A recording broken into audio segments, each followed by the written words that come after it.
here is Chuck Todd's interview with Tim Kaine, and I got an issue with Chuck Todd because there are questions, and I'm not a Hillary supporter, to be honest with you.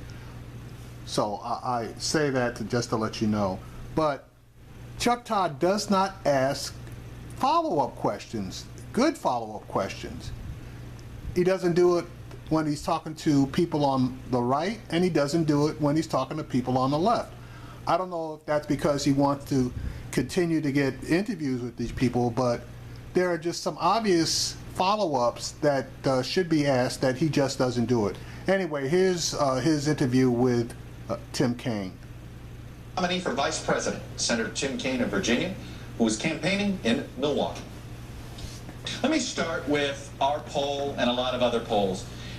Essentially, if you look at our poll, this race would be over right now, but for one giant issue that the American public has, and that is a trustworthiness issue with Secretary Clinton. How do you govern if the public doesn't trust you? And if they don't trust you, how do you restore the trust? Chuck, I'm not assuming that's going to be the case even a month from now. I think we came out of the convention with a real positive momentum. The convention, as you know, started off with some churn on the Democratic side on Monday, but by Thursday night, we were together and pulling the same direction. Hillary Clinton did a great job telling her story, and others talk about how she had helped them. And I think the reason that we're doing better in polling since last week is folks are getting reintroduced to that story in a positive way. The other thing that I have the ability to do as her running mate, I can brag about Hillary in a way that she's not going to brag about herself. We're both Midwesterners who are a little reticent to talk about ourselves, but I love talking about other people. And I love talking about Hillary Clinton's life of service, especially her work to empower families and children, which has been a consistent theme throughout her life. But she didn't really help herself last weekend when on another Sunday show she was asked about the email situation and what Director Comey said. And I want to play actually a back and forth for you to listen to and get you to respond on the other side. It's both Secretary Clinton and Director Comey. Here it is. I had not sent classified material nor received anything marked classified. And FBI Director James Comey said none of those things that you told the American public were true. Chris, that's not what I heard Director Comey say. Secretary Clinton said I did not email any classified material to anyone on my email. There is no classified material. Was that true? There was classified material emailed. Director Comey said that my answers were truthful and what I've said is consistent with what I have told the American people. Did Hillary Clinton lie to the FBI? We have no basis to conclude she lied to the FBI. Did she lie to the public?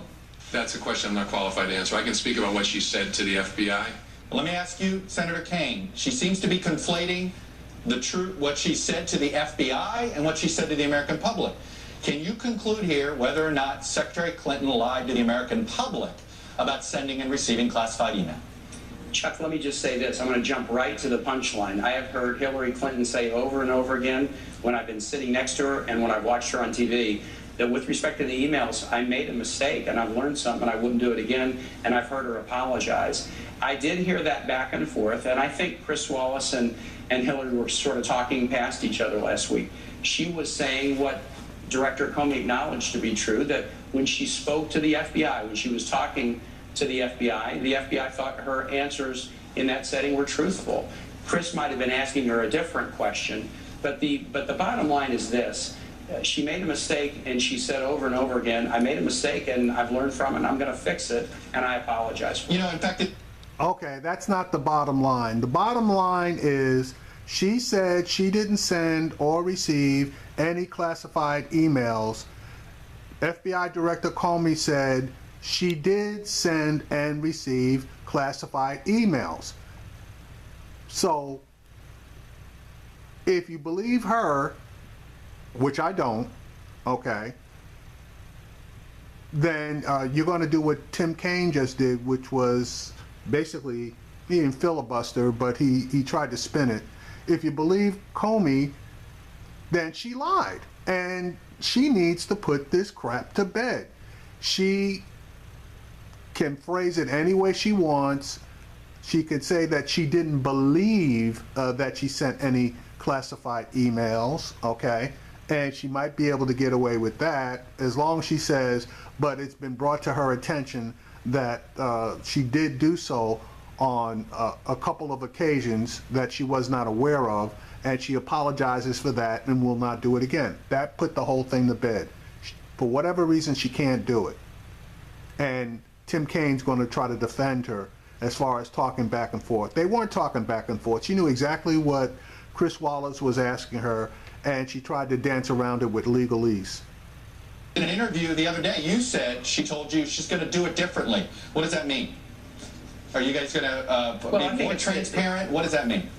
It's the same thing that she has said. Look, knowing what I know now, I wouldn't have done the private server in that way. She said it was a mistake.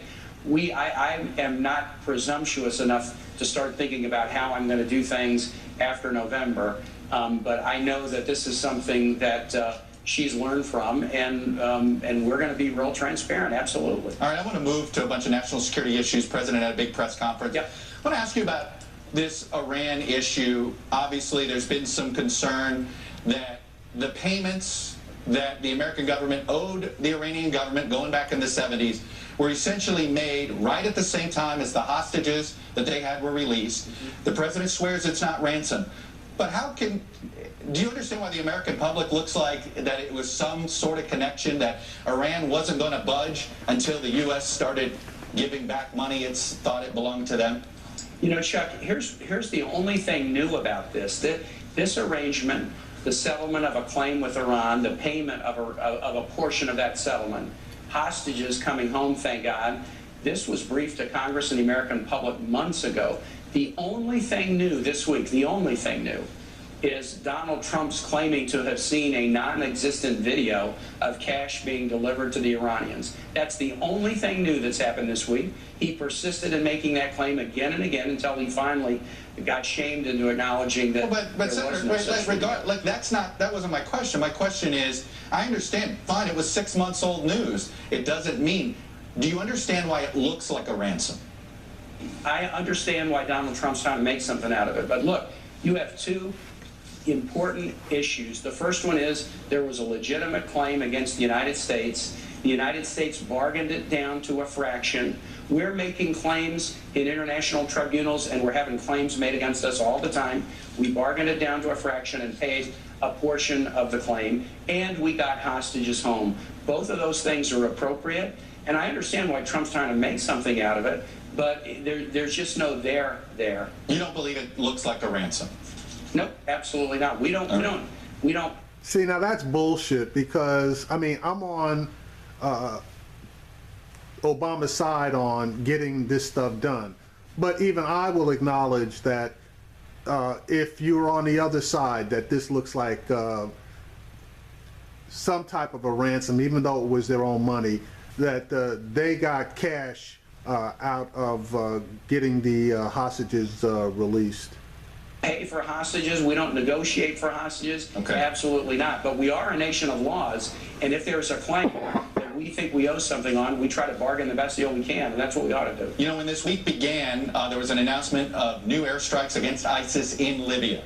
In 2011, you were a little bit critical of the administration, the Obama administration, while you were running, saying they needed to get authorization for the initial intervention into Libya. Do you believe? Right. Do you believe the president made a mistake here by going into Libya now, again, against ISIS without congressional authorization?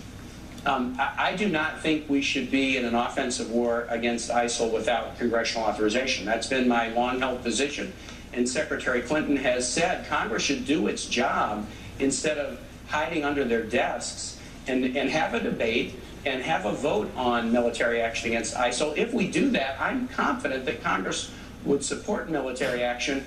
But what we see is a Congress that doesn't want to vote yes or no. So I really put the fault of this more on Congress's shoulders, Chuck. But I don't think the current legal authorities are sufficient to wage this war against ISIL. And even though there's some legal dispute about that, I also believe what our head of our Joint Chiefs of Staff, General Dunford, said. He said our troops deserve to know that Congress supports this mission because they're out risking their lives, and some have lost their lives already. So it's fair to say you and Secretary Clinton disagree on this issue, because she believes the current war authorization does provide the legal justification to do this. You, in 2014, disagreed with that conclusion. So you guys are on opposite sides of this issue. I have very grave doubts about whether the legal authorities currently in place allow us to wage an offensive war against ISIL. But Secretary Clinton and I get to exactly the same spot in that Hillary has said, now this probably goes back 6 or 8 months now, that Congress should finally own up to its responsibility. That is the most solemn responsibility in Article 1 of the Constitution to authorize this military action. Our troops deserve it, our allies need to know it, and our adversary needs to know it. Let me ask you about one more when it comes to Syria. Do you believe? Absolutely. Do you believe it was a mistake in hindsight now not enforcing that red line? You know, I actually think that what the president did was he brought a war authorization request to Congress. On the Foreign Relations Committee, I voted for it, and after the Foreign Relations Committee voted yes, we were able to broker a deal to have Syria get rid of one of the largest chemical weapons stockpiles in the country. That was a positive. If you go to Israel or other neighbors in the region right now, they say the destruction of that stockpile was very, very good. But where I do think there were some challenges is there was a mixed message sent about whether or not Assad must go. Once the president said Assad must go, and then we chose, and I actually think wisely, we chose not to make the deposing of a leader of another country the priority. That raised some expectations that was probably unfortunate. So yeah, when you think back retrospect, we could do things differently, but it was a very, very difficult situation, and it remains so. A couple final questions here. I know we're running out of time. If you win this election or lose, you're going to be participating in a lame duck session of Congress. Number one, yep. Are you now committed to fight TPP in that lame duck now that you've essentially switched your position on this with Secretary Clinton? Is that going to be your position in the lame duck as well on TPP? Yeah, it is, but I haven't switched my position. I was a strong supporter a year ago of giving President Obama the ability to negotiate a trade deal. But I said at the time, when that deal was done and on the table, I was going to look at it very carefully, and I even expressed a very serious concern I had with how it was developing, which is that companies were given rights to enforce provisions, but the labor and environmental provisions could not be effectively enforced.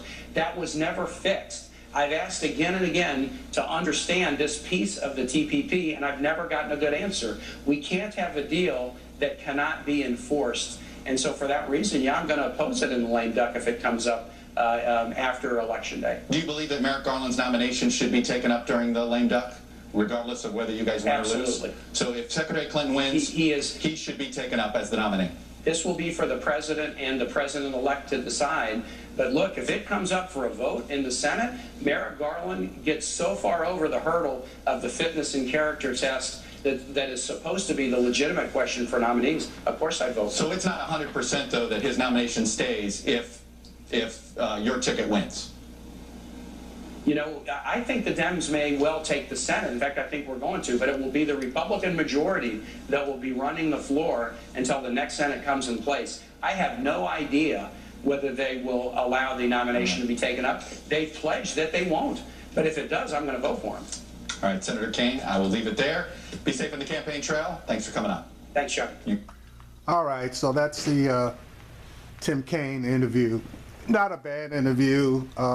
He did try to spin Hillary Clinton's position with those emails, but for the most part, the rest of the interview was pretty solid.